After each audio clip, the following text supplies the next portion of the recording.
Assalamualaikum, apa khabar semua? Ini dia John Cooper Works Countryman ni agak istimewa. Saya tunjuk kenapa. Baiklah, video kali ni ringkas saja sebab pada firasat kami, firasat lah kan, tak berapa ramai sangat yang betul-betul dalam pasaran untuk membeli kereta ini. Tapi walaupun kami rasa macam tu, sepanjang seminggu kami bersama kereta ni, banyak juga nampak Countryman Cooper S lah yang banyak. Yang John Cooper Works ni baru sangat lagi. Dan yang Cooper Works lama pun tak berapa nampak. Dan beza kereta ni dengan yang John Cooper Works lama, kalau John Cooper Works lama tu pun dikenali sebagai satu kereta prestasi tinggi ataupun prestasi tinggi suam-suam lah, maknanya sedang-sedang. Yang ini dah ditingkat tarafkan dengan 306 kuasa kuda berbandingan dulu 220 lebih je. Dan lihat ini. Ini saja dah cukup menceritakan atau mengisahkan prestasi kereta ini. Besar ni, tengok tu. Ini rim 19 inci tau. Penuh rim dia buatnya dengan cakra brake ni. Dan nampak tu, kaliper 4 port. Saya tak cukup nak titik beratkan betapa signifikan atau pentingnya faktor ini, kerana brake ini lebih besar daripada brake yang didapati dalam Toyota Supra baru. Ya, dia lagi besar. Boleh bayangkan tak? Kaliper dia lagi besar, cakra dia pun lagi besar. Tapi walaupun kereta ni nampak lagi besar, beratnya adalah sama, lebih kurang sama sahaja dengan Supra. Beza berapa puluh kilogram saja. Dan ini pula pacuan 4 roda. Ya. Enjinnya 4 silinder, enjin BMW 4 silinder. B58 bukanlah enjin 6 silinder 3 liter. Yang ni 2 liter. Tapi mengeluarkan kuasa 306. Supra tu 340. Hanya 34 kuasa kuda lebih rendah. Torque pula 400 Nm berbanding dengan Supra. Tapi itu dah cukup sebenarnya. Dan jangan lupakan, ini kereta yang agak praktikal. Tengok ni, ada power tailgate, bot belakang berkuasa elektrik. Ini kami bawa pergi Pasaraya Borong NSK. Dan ya, ia berjaya memuatkan semua barangan dapur kafe kami. Kerusi-kerusi ni pun boleh diturunkan. Kita tunjukkan. Boleh diturunkan. Dan Maggi untuk rumah. Mana turunkannya tadi? Oh, di sini. Sini tengok. Isofix pun ada. Tether belakang pun ada. Bila dah diturunkan agak rata. Jadi ruangan dalam kereta ni memadai. Lebih daripada memadai. Boleh dibandingkan dengan mungkin ia mungkin besar sikit daripada CX-3. Ya, hampir CX-30 punya saiz sebenar-benarnya lah. Tapi orang tak beli kereta ni untuk praktikal dia. Orang beli untuk rupa. Nampak tu, Mini saja yang rasanya boleh gunakan skim warna sebegini. Dan juga ciri-ciri kemasan seperti ini. Tak ada skop di bonnet, walaupun dia berkuasa turbo. Tapi sekurang-kurangnya ada bonggol. Dan tengok ruang-ruang kemasukan udara, semua tu adalah lubang-lubang atau rongga-rongga yang sebenar. Malahan di sini pun adalah rongga sebenar untuk salurkan udara ke bahagian luar roda ini, untuk menarik udara keluar daripada dalam roda tu, supaya brake pun dapat disejukkan, dan juga untuk melancarkan pergerakan udara. Nampak ni, ada bibir ni sikit ni untuk melancarkan udara. Tapi bentuk keseluruhan tengoklah macam mana. Ada minat? Kami sebenarnya sangat-sangat minat. Cuma ada satu benda je yang kita tengok dalam. Selain pada prestasinya, kereta ni memang sebuah kereta premium. Ya, dia setaraf dengan X2 BMW contohnya, Mercedes GLA, hampir atau lebih kurang 3 siri punya premium lah. Tapi untuk kereta ini yang harganya 378,888, 378,888, A35 Mercedes AMG tu pun lagi murah. Nampak ni, dia tetap kena tekan butang untuk kemasukan tanpa kunci. Ada kemasukan tanpa kunci tapi kena tekan butang, dia tak ada sesentuh. Lepas tu bila kita masuk, tengok sini, manual. Tak ada kerusi elektrik pun, walaupun kerusi dia memang mantap. Alcantara dan fabrik digabungkan dengan cemerlang kan, tapi manual. Macam mana? Kita tengok lagi. Seni reka dalaman Mini memang unik lah kan. Dan saya lupa nak ambil ataupun rakam video waktu malam sebab pencahayaan dalaman ni agak menarik. Dan kita ada bumbung suria. Cuma penghadangnya hanya penghadang fabrik. Penghadangnya manual, tapi bumbung surianya boleh buka secara elektrik untuk bahagian hadapan. Bahagian belakang pun ada, dia bukan bumbung suria lah, bumbung bulan. Kerana tak boleh dibuka, hanya cermin saja, penghadang ataupun tirai fabrik tu saja yang boleh buka. Dan kita lihat di sini paparan utama tengah ni, dan ini meter pemandu. Mari kita mulakan. Tengok ni, tombol ataupun twirl. Tong tong tong tong. Alamak. Tu naik. Mari kita lihat lagi sekali. Kita off dan on balik. Buka pintu.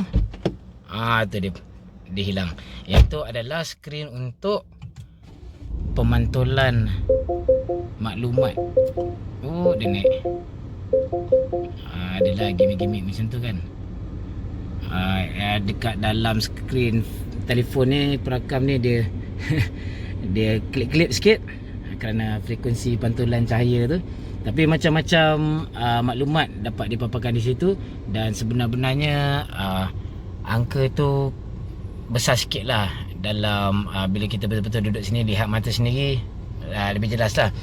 Sini pencahayaan dalam tu ada dekat sini. Dan yang menariknya, kita tengok nampak ni. Okey, jadi bila kita kawal tombol volume ni, yang ni jadi petunjuk untuk tahap volume. Kalau kita rev engine, yang ni jadi rev engine pula. Nampak tu? Jadi apa segala yang kita buat, aircon pun, kalau kita kuatkan aircon, tu penuh. Kita perlahankan aircon balik, bagi satu. Jadi sini menjadi paparan serbaguna. Apa sahaja kawalan yang kita sedang kendalikan, dia jadi petunjuk. Menarik juga kan. Dan kita ada tak banyak perkakasan lain sebenarnya. Ini adalah iDrive macam BMW. Adalah fungsi-fungsi automatik, lampu automatik, wiper automatik, dan juga connected drive. BMW punya connected app, mini connected app dan concierge. Yang tu kita akan buat liputan dalam video yang lain. Kalau kita lihat menu sini, lebih kurang sama memang BMW punya sistem. Tapi dia ada mengada sikit lah kalau kita tengok-tengok kan. Sila ke ruang pameran terdekat saja untuk main-main. Saya rasa berbaloi untuk anda lihat dan main-main jika anda peminat kereta. Jadi boleh tengokkan keunikan citarasa Mini ya. Macam contoh kalau kita letak dalam sport mode sini, sport mode, itu dia datang. Apa tu, sport displays. Dan bila sport display pun dekat sini pun ada meter RPM juga. Tak berapa nampak situ tapi tu nampak. Sport display situ ada macam meter RPM tanpa nombor. Jadi dia boleh sukat. Dan selain daripada tu sebenarnya tak banyak gimmick-gimmick. nak buat mirror link ataupun Android Auto, Android tu tak boleh. Apple CarPlay boleh. Yang tu semua kena melalui connected app lah. Tak apa, yang tu kita tengok masa lain. Dan sini apa lagi boleh nampak, yang asas-asas sajalah yang boleh nampak dekat sini untuk pemanduan. Jadi RM378,000 dapat apa? Okey lah, dapat Harman Kardon, pembesar suara atau sistem multimedia, sistem audio. Ada penulisan-penulisan John Cooper Works sana sini, macam dekat sini John Cooper Works. Tapi dari segi gadget atau permainan memang tak banyak. Bunyi dudung. Itu macam-macam lah bunyi dia kan. Tapi anda kalau minat kereta ni, memang beli untuk paras rupa, jenama mini dan juga prestasi. Ya. Gandingan enjin ini dengan transmisi ZF 8 kelajuan memang menarik. Mari kita launch sikit sini, kita tengok.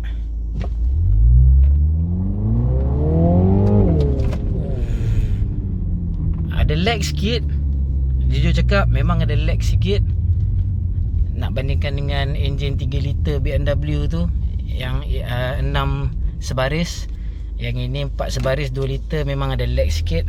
Jadi sememangnya orang tak cari John Cooper Works Countryman ni untuk semata untuk praktikal, semata untuk gadget, semata untuk prestige, kemewahan. Sebab ramai orang pun sebenarnya tak tahu. Kalau tanya orang awam, tak tahu yang harga kereta ni begitu mahal. Dia orang jangkakan bila saya tanya dalam lingkungan tinggi 100,000 atas, 180, 200,000 paling-paling pun takkan siapa duga lah 380,000 ya, hampir tak. Jadi orang beli kereta ni untuk apa? Untuk paras rupa dia mini, jenama mini tu, image mini tu, dan juga nak membuktikan keindividuan masing-masing, bukan ikut arus perdana. Ini memang citarasa individu, orang yang yakin dengan keputusan diri sendiri, dan juga prestasi. Prestasi dia, ia menawarkan prestasi yang boleh digunakan sepanjang masa. Kereta ini dengan tayar pun sebenarnya bukan tayar prestasi tinggi sangat, hanya Pirelli Cinturato run flat, sama macam BMW 520i, tapi ia cukup memadai dari segi keseluruhan prestasi dan keselesaan, dan memang tetap boleh menggunakan sepenuhnya kuasa yang ditawarkan oleh enjin baru kereta ini. Ialah tahap kuasa yang barulah. Adakah sangat-sangat menyeronokkan untuk memandu laju? Ya dan tidak. Ia mudah untuk kita akses kuasanya. Maknanya kalau kita nak betul-betul gunakan kuasanya, memandu dengan laju memang mudah, rasa agak selamat, meyakinkan. Tapi nak kata betul-betul kita nak ke Uluyang, Kuala Kubu Baru semata-mata untuk memandu dalam kereta ni, mungkin tidak. Ya, mungkin tidak. Jadi ia adalah kereta harian untuk individu yang unik, yang ingin kuasa bila diperlukan untuk jalan jarak jauh atau bila betul-betul lewat untuk temu janji, dan juga seronok juga mandu di detik-detik ataupun di masa-masa yang diingini. Tapi secara keseluruhannya susah nak jual kereta ni kepada orang yang sebenarnya tidak minat mini. Tapi untuk orang yang minat mini, dah lama mereka nantikan peringkat atau tahap kuasa dan prestasi sebegini. Jadi macam mana? Ada minat? 380,000 tu. Tapi saya sendiri suka. Kalau duit tak jadi objek kan, saya rasa saya buat kereta ni untuk memandu seharian, untuk urusan tiap-tiap hari. Memang boleh sangat. Apa gaya pun boleh, untuk beriadah boleh, kalau nak pergi temu janji bisnes pun boleh, pakai suit pun boleh, pakai batik pun boleh, ranggi pun boleh, casual pun boleh. Sebenarnya serba boleh. Tapi sebab dia serba boleh, dia pun tiada kekuatan yang khusus kecuali mungkin keunikan dia lah. Itu sajalah. Baik, sampai sini saja ulasan ringkas kami untuk Mini John Cooper Works Countryman ini. Sehingga video akan datang, selamat membeli belah.